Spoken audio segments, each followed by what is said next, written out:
You had an excellent article in the Spectator about the voice, and it's attracted a lot of attention. I just want to start off and ask you, David, what guidance does the Torah give, the Jewish Bible, give in relation to the voice? Rebecca, there's a fundamental belief that all people are created in the image of God. Now, whether you're religious or not, there's an important lesson to learn out from that, and that is to treat all people equally.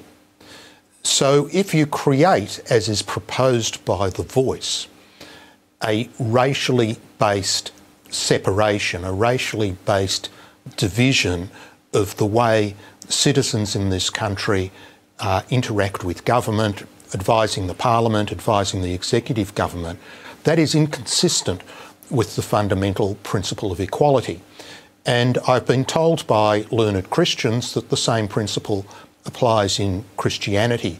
So the voice as proposed would offend an important Judeo-Christian ethic upon which Western civilization is based.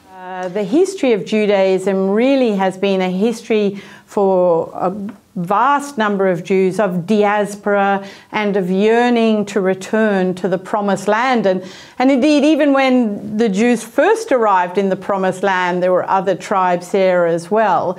So what lessons should Jews draw from that about in relation to the voice? Well, the law of the land is the law.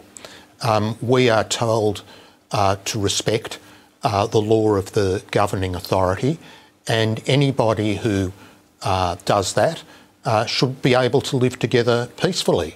So we're all for coexistence, we're all for helping disadvantaged.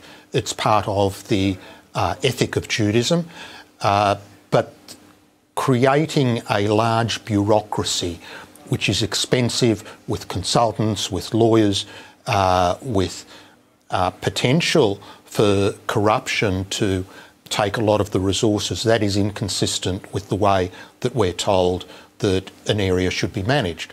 From ancient times, we have lived through all sorts of societies which have had divisions based on religion or race. Ancient Egypt, in the land of Israel, it had been conquered by the ancient Romans and Greeks and Babylonians, and they had quite distinct division of rights. Through to the modern incarnations with regimes like the former Soviet Union, or worst of all, the Nazis, that also had divisions of rights. Throughout entire history, there is not a single example of any that you would say are commendable.